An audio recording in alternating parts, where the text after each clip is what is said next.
Well, friends, I am so excited today because I have a new friend here, my friend Kate. Kate Motaung. Did I say that right, Kate? That was Close. great. Yes, very close. Thank you. Okay. We're going to be talking about. We're going to be sharing our stories. I'm going to be hearing her story. We're going to be talking about the ups and the downs of life, heartache, grief, all the things that you kind of do when you find a new friend that you find yourself connecting with. And first, I'll just say, welcome, Kate. And why don't you start by telling us a little bit about yourself?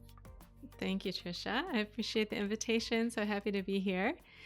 Yes, my name's Kate, and I grew up in Michigan. And when I turned 21, I moved to Cape Town, South Africa for what I thought would be my final semester of college. And I only planned to be there for 5 months and ended up staying for 10 and a half years. I met my husband there. All of our children were born there and just grew to love the country, love the people, love the place. We have been back in Michigan for the last 11 years and just waiting to see what the Lord does. We haven't closed the door to potentially moving back to South Africa at some stage, but for now, we are here in the States. My kids are grown now. I have a 22-year-old, an almost 19-year-old, and my youngest just turned 17. So I'm feeling that almost empty nest feeling and all of the good and bad that kind of accompanies that, but enjoying having interactions with my children. And I also love to write and support other writers as well. It's so good, and I love, that give and that pull, like, "Oh, we want them to grow up," and like, "Oh, no, we don't want them to grow up." I mean, you could do what John and I did. We just adopted 7 children once our first 3 were grown. So there you go, There we Kate. You go. could just Yes. Good you could plan. All right. we're gonna be talking about I have 2 of her books here that are so beautiful, Letters to Grief and 100 Prayers for Comfort in Difficult Times, and we will get to the reason why you wrote, these books, but let's talk about your first book first, and what led you kind of on the journey to writing that, and then tell us what it's about. Yes. So, for anyone watching on the video, the first book is called A Place to Land, A Story of Longing and Belonging. And this is a memoir. I never really set out to write a book, honestly. But when I lived in Cape Town, my mom was diagnosed with breast cancer when she was 50. And I had already committed to living in South Africa and was very torn about supporting her. I had a younger sister who was still Mm. at home, but our mom was a single mom. And I was very torn about not being there for her. And then she went through all kinds of treatments, surgeries, chemotherapy, radiation, the whole works. By the Lord's grace, she was in remission for about 4 years. And then the cancer returned and metastasized in her bones, lungs, and liver.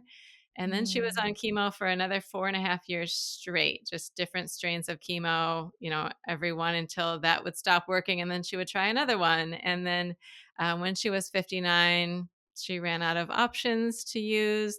Basically, the chemo itself was killing her. Just all of the side effects were Mhm. so awful Mhm. after so many years of that.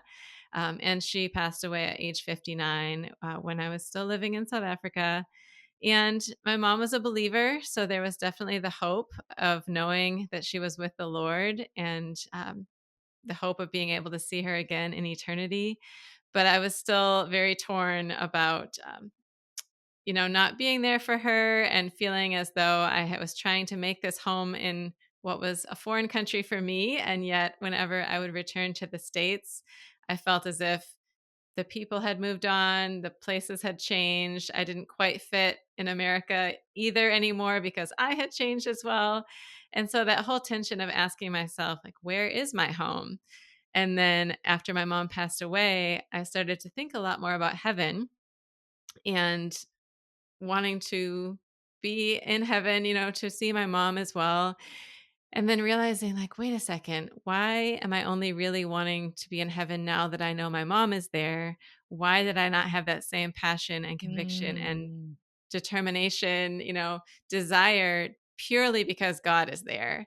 And so the Lord really convicted me in that way that my desire should be primarily for Him and to be in His presence, no matter what other benefits there will be to eternity, that should be my primary desire. And So I started writing a lot more about home, just themes around home being this missionary, sort of foreign person in a foreign country. And over time, I thought, I wonder what would happen if I sort of compiled all these stories into one collection. And that ended up becoming a memoir. So it includes a lot of stories for people who have experienced that feeling of not really knowing where home is. Mhm. And, and stories about missionaries and living cross culturally and marrying interracially. My husband is a Black South African, and raising children who are not white as a white mother, and Mm. cancer and death and grief. So, a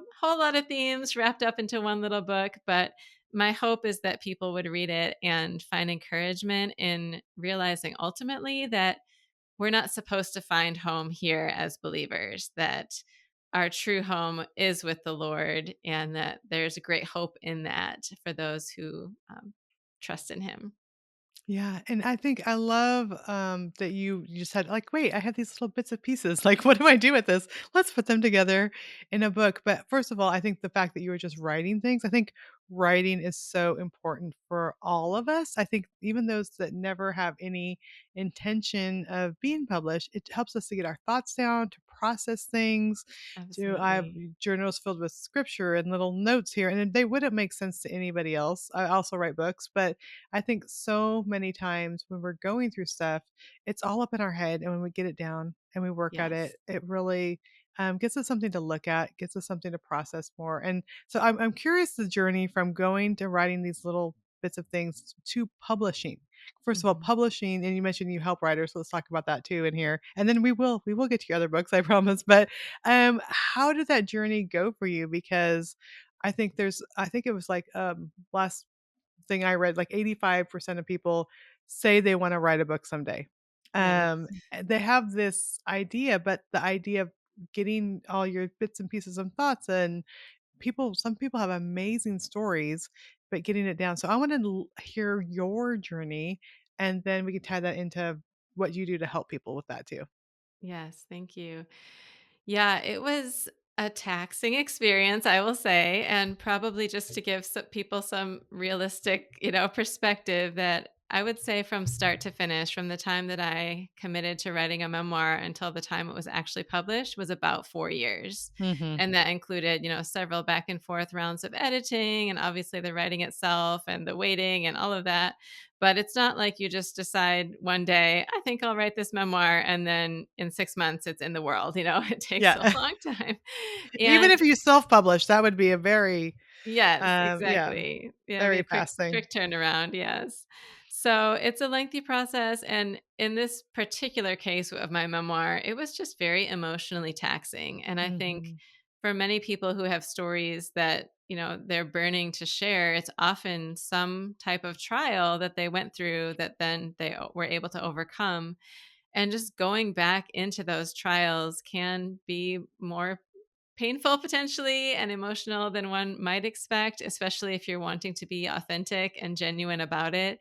So there were many times when I would be writing in a Starbucks and with tears, rolling down Yeah, my face, and so exactly, sort yeah. of, yeah, wiping my nose in the Starbucks and all of that. But um, I think in order to sort of, there's a quote that I'm not going to get right, but it's something to do with the fact of no tears in the writer, no tears in the reader. And maybe you've heard something Mhm. like that Yeah. before, where if the writer themselves doesn't experience the emotion, how can you expect your reader to get there? And so I was trying to do my readers a service by being as authentic as possible and really diving into those deep emotions regarding grief in particular, and losing my mom was just really hard to write about. But as you said, the writing itself is so therapeutic. Once it's Mhm. out, for me at least, it's very therapeutic. And so I found an unexpected surprise to having written this book, even if no one else had bought it, was for me, once I saw that it was captured, there was some sort of relief in my mind and my heart that, oh, these stories have been captured now. I don't have to fear forgetting them. Like, I have it. I can always go back to it. I think I had a sense of fearing as the years passed that I would forget things about my mom, or, that the Mhm. grief would change and I would forget what it felt like. And so, in that sense, my book was released in April of 2018. And that very first Mother's Day after it had been published, about a month later, my grief was very different on that Mother's Day than it had been in the Mm. previous years after losing my mom, and the only explanation I could think of was that I had this book now that I could hold and I could go back to and I could share with people that really captured that period of my life in a way that if I were to forget it, I could always go back Mhm. now and have it there. So I would really encourage anyone to just write, even if you don't intend to publish. It's can be so helpful, as you said, to just sort through those emotions Mhm. and capture those memories so that you do have them someday to go back on. Yeah, I was just talking to a friend today who's going through a divorce, and I was telling her about this book. I'm just gonna hold it up because it just happened to lead into it. I've interviewed, Allison Fallon before about the power of writing it down. I don't know if you've Yes. seen that, but exactly what you were talking about. Um, it gives you could see it on the paper. It helps us to process it. It helps us to Mhm. capture it. I was interviewing someone yesterday, and she mentioned a story in one of my books. It was only published like 2 years ago. Like, this is not even that long ago, and I'm like, Mm. I don't remember. I didn't Right. remember that moment, but I obviously captured it in a book only 2 years ago. But I think it's important. So even if you have no intention of publishing things, just getting stuff down and capturing Mhm. them, memories, is so, so important. So I love that. Okay, so the process of you talk about 4 years of getting published. Kind of what did you learn on that journey? And then you mentioned before also helping other writers. I would love to hear that. Yes. Yeah, so you're right. I didn't answer very well the first It's question okay. too It's about okay. the process. I got a It little was bit good. sidetracked. But in terms of process, I think for me, I did try to recognize that memoir is different from Mhm. autobiography. So when people talk about wanting to write their story, it is unless you're trying to write an autobiography where it's like, "I was born on August 5, 1980," if you're trying to do that, then it can be a lot more sequential and, detail by detail. But in my case, I knew I was writing memoir, and so I believe it's very important in memoir to Mhm. have an overarching theme that you can try to pull out for your reader. So in the case of my book, A Place to Land, the theme was home. And that was really helpful for me to be able to sort out all the stories that I wanted to tell and to Mhm. filter through that theme of home, because I could say, like, oh, I could tell the story about how I nearly drowned on a whitewater rafting trip, and then realize, like, well, how does that relate to home? And so trying to put all the stories that I wanted to tell through that Mm. filter to discern, does this story serve a purpose here? Or is this a story that I should save for someplace else? So I would encourage anyone who's thinking about writing memoir in particular to try to draw out that theme. One way I encourage writers to do that is just sit down and brainstorm like major life events that have happened for you, Mhm. major things, major turning points, births, deaths, relationship changes, all of the things that have been key in your life. And then see if there is a theme that comes out. Maybe it's betrayal or disappointment or grief or whatever the case might be, to see what is that thread and then sort of fill in the gaps with other stories that complement that theme, if that makes sense. Yeah, that's so good. I love that. Yes, and I do. I love supporting writers. I speak at a lot of writing conferences. And then I also have a website called 5 Minute Friday at 5minutefriday.com. And it started with Lisa Joe Baker, if anyone is familiar with I Lisa Joe love Lisa Baker. Joe. Yes, Yeah. she started 5 Minute Friday and hosted it for several years before passing it to me. And I think this is maybe like my eighth year doing it. But basically, I offer a one-word writing prompt every single Friday and encourage people to set a timer for just 5 minutes and free write for 5 minutes on that one word writing prompt. And it's amazing what can come out, like very unexpected, things in 5 minutes. And it's very freeing to not have those confines of having to think about grammar, punctuation, or editing. We just write. We don't care if there are spelling mistakes or anything like that. We just write. And then I offer an opportunity at 5minutefriday.com to come and join a link up, which I know is pretty old school. It's been going on for a long time, but you're welcome to come and join us as we share our work and share your 5 minutes of writing, whether you have your own blog or website, or we can even use social media posts. So, like an Instagram post, if you share it Mhm. there, you can link that up on our website. And then the idea is to find community and read each other's work and comment and share and encourage one another there as well. Yeah, I love that. I love that, first of all those things we talked about, getting our stories down, capturing our Mhm. stories. I always tell people also to do the timeline, whether it's fiction or nonfiction. So, nonfiction, we're going to use those stories. Yes. Fiction, we're going to use the themes and the emotions in those stories to weave Yes. into your fiction. And if you write something, if your character is going through things that you've gone through, not even, it doesn't have to be the same thing, but abandonment or a loss. I mean, dig into those emotions that those characters are going to come to life. So I love that, there's these general things to do, but first of all, you just have to kind of sit down. And like you Mhm. said, it only takes 5 minutes. Like, you could take 5 minutes and just start getting some of those things on paper. Like, as you're waiting for your coffee to brew, or think about adding Yeah. that habit to some time in your day after your devotions. That's usually when my come out, as I'm reading my Bible and Mhm. thinking about book projects, and something ends up coming up that ends in my journal, or into my manuscript. Sometimes I don't even know, but getting Absolutely. that down really makes a big difference. And you talked about the theme, and so the two books that we have here that I want to talk about next is Letters to Grief, Finding Healing and Comfort in Your Loss, and 101 Prayers for Comfort in Difficult Times. And so, obviously, hearing your story and hearing about the loss of your mother, it seems like, and then even the home, like, where do I fit? Mhm. I want to be home here, but I'm also missing this. And when you're in one place, you're missing the other place. Exactly. There's grief of that.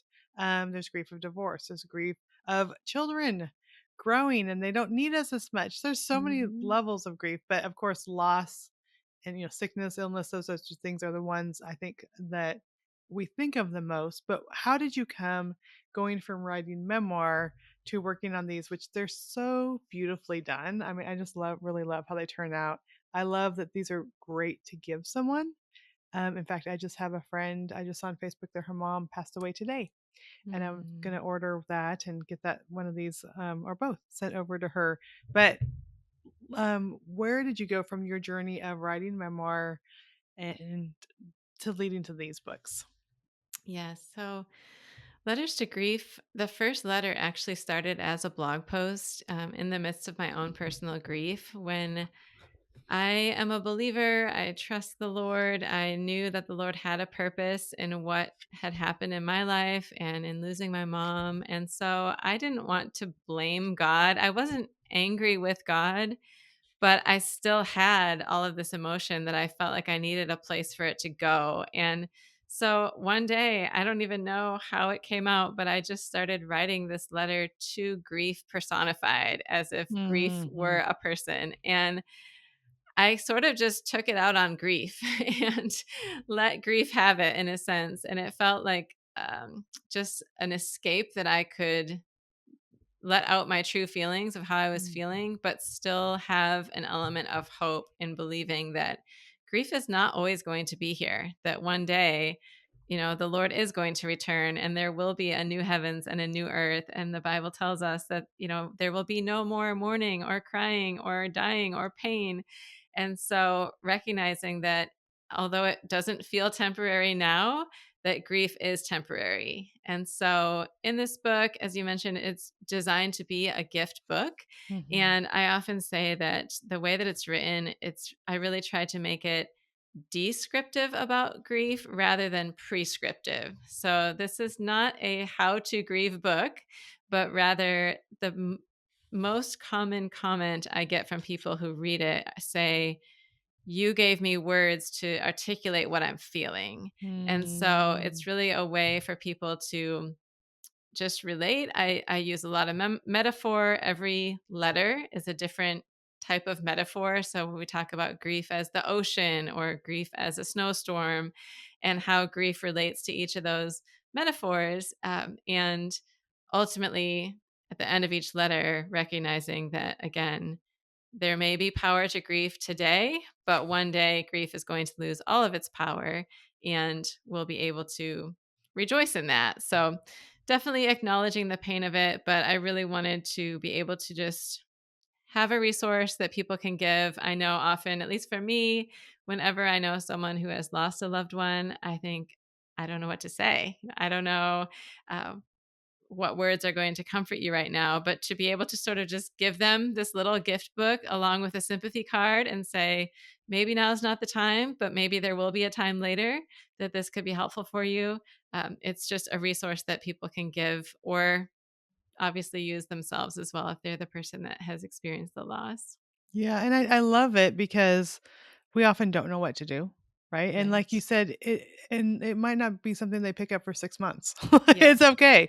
Mhm. Also, I think it's important, um, if God's stirring you, if it's something that someone has a loss a while ago, that it's Mhm. okay to send them this. So I have a friend that lost her husband and, 2 daughters in a tornado here, Mm. in our local area, and God prompted me, I guess before Christmas to send her there were grief journals, but they were just like things I remember about my loved one. So it wasn't Sure. this, which I'm so excited about this. It was more just blank pages with just like journal prompts on top. And Mhm. so I bought 3 and sent it to her. And she texted me, she's like, "Thank you so much. This year has been the hardest and I don't know why." I'm like, "Probably because Mm. you're not numb anymore from, Yeah. just everything that happened." Right. But so also if the Lord prompts you, maybe you're like, "Oh, I wish I would have had this 3 years ago when this happened." Well, you have it now and you can Yes. go order letters to grief and you can send it now, and I guarantee that's going to mean a lot to that person, that someone was still thinking about them and still thinking Mhm. about their loss. And grief might not be as close of a companion as it was. And I Mhm. opened to this page is what me think of it, but it's still going to show up. And I wanted to read this because I think it's so good. This is the second section, and it's letter two is companion. And so this is like the style, just so you could see. It says, "Dear grief, I woke up one morning and you were in my house uninvited. Nobody asked you to come, but there you were, all moved in, just like you owned the place. You sat down at the kitchen table and declared yourself part of the family, a permanent resident, not going anywhere." And it goes on from there. But I just love the writing style. It's also not pretentious. It's like we're just going to talk about this and we're just going to deal with this. And I'm just writing a letter, and I just love it.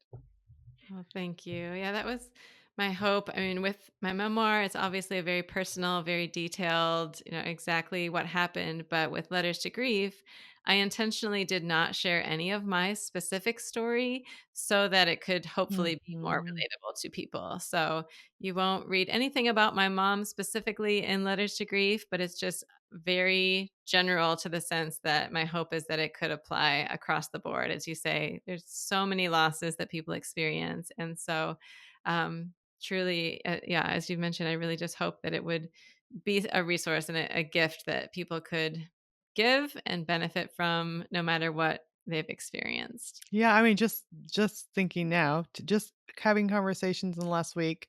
I have my one friend that just lost her mom today. I have another friend that lost their 16-year-old son last summer. I was talking to my other friend that's grieving from a divorce that she did Mm, not want her life to end up like this. yes.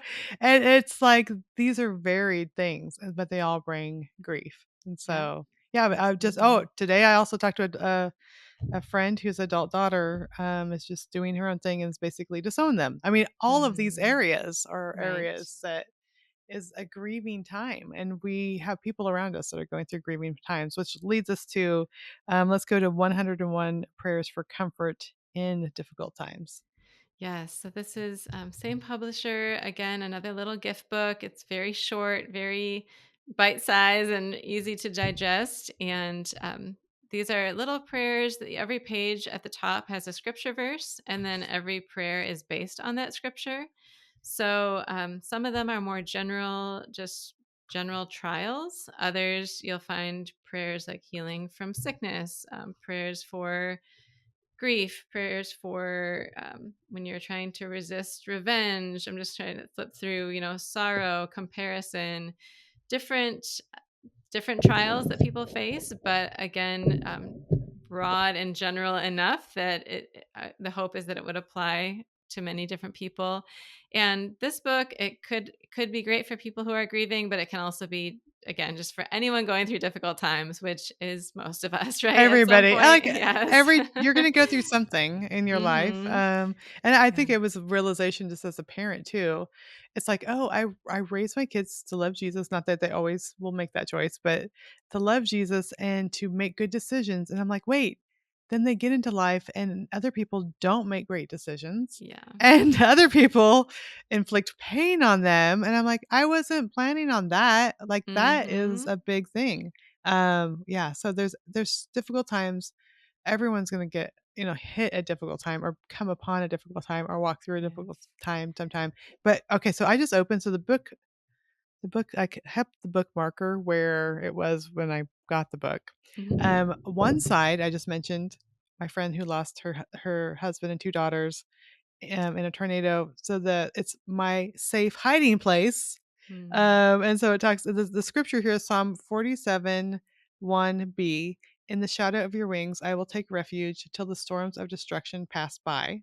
I'm like, well, that's applicable Mm. to what we were just saying. And Yes, then the other yes. side of the page is a plea for wayward loved ones, which Mm. is my other friend. I was just talking to her today, Yeah. and the ache of her daughter and her grandkids that she's not able to see because of her daughter's, waywardness, and I love this Romans 12:12, "Rejoice in hope, be patient in tribulation, and be constant in prayer." So I Mm. also love this too. Um, I mean, we have my grandma who, we just full-time bed rest caring for her. That's a grieving time, but Mhm. all these might not apply to me, but I know somebody. Like, I just opened the book and I have 2 names I could put in both of these Right. places to pray for this. So I think that's another way Oh, you could use this, is just write people's name and pray over them. Pray that's a these great things over idea. them even if you are not going through that. Yeah, thank you. That's a great idea because I think the reality too is sometimes when you are in the thick of it yourself, it's hard to know how to pray or what to say, or maybe you feel like you've been praying the same thing over and over. And not that that's a bad thing, of course, but um, for me, it was very edifying for my own spiritual walk to write these prayers and also to think of 101 different ways to say to say a prayer, right? Because Yeah. often we do sort of get in the rut of saying the same thing over and over. But yeah, just to particularly use scripture as the basis and to find verses that I thought applied to that particular topic, and then be able to craft prayers that my hope was that they would be in line with the passage from the Bible as well. And so I really do, that is my hope, that people would just be encouraged, be edified, be given words to pray, and then be able to carry on from there and maybe use these prayers as a foundation, or as you said,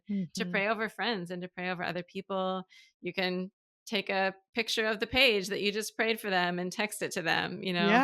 um, and let that be an encouragement to a friend as well.